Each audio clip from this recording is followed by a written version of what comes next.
just because Alex died in his line of duty doesn't make him more courageous than any other doctor, nurse, and healthcare worker who remained committed to their calling in looking after the sick.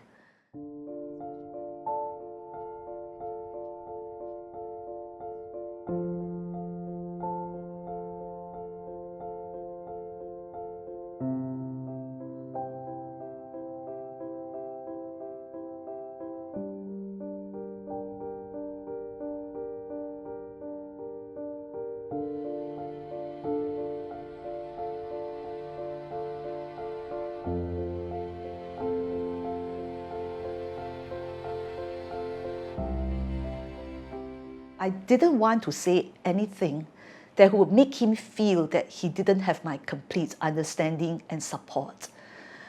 So I remember I only told him to be very, very careful.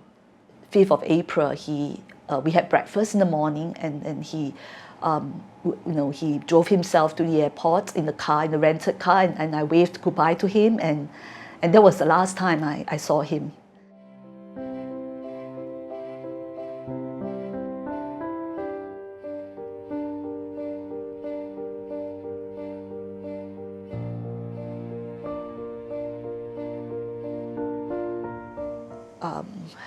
When Alex died, I was so driven by the conviction that I must tell his story, that he mustn't die in vain. Not because he was the outstanding one, no, not at all, because I really wanted Singaporeans to know the sacrifice of healthcare workers who literally put their lives in a line of danger. Speaking tone, okay. Yeah, so go again. Oh, so this was Papa when he went on a mission trip to Myanmar.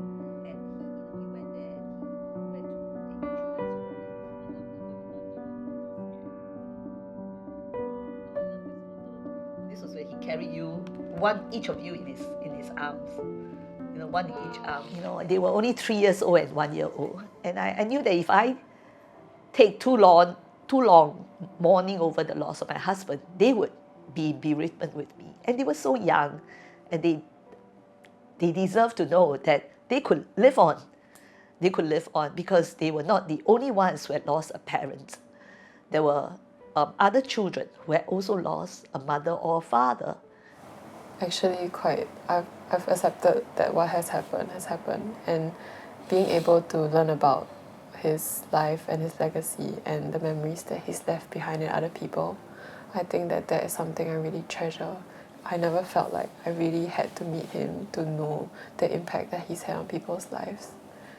I mean, I think I would have definitely liked to have grown up with a father, and would have liked to have known him, especially hearing how wonderful he sounds from people. I think being married myself now, that's also given me a deeper appreciation for family, and also a deeper appreciation for what my mom went through and how she had to not only go on without her husband but to raise both of us by herself.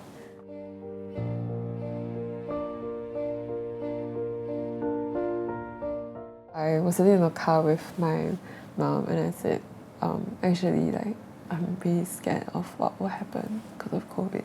I know what happened to our family, and I think that was just like a very personal fear that just came out of me.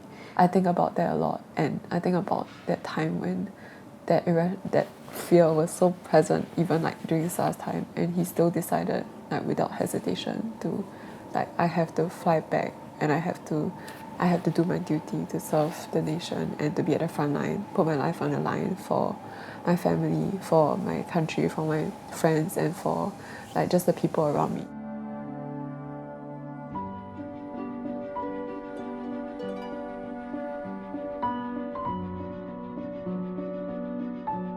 I had never had a bagel at that time, and he looked up a place near where I was staying, and they had good bagel. And I remembered I ordered a smoked salmon bagel. And until today, whenever I could have a bagel, I will look for the smoked salmon bagel to eat it. I just remember the good memories, that the last meal we had was good breakfast. Yeah.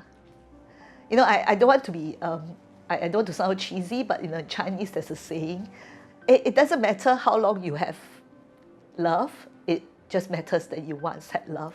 You know, till today, even in telling his story, you know, and in looking through lots of photographs, memories, yeah, I definitely still feel very loved by him.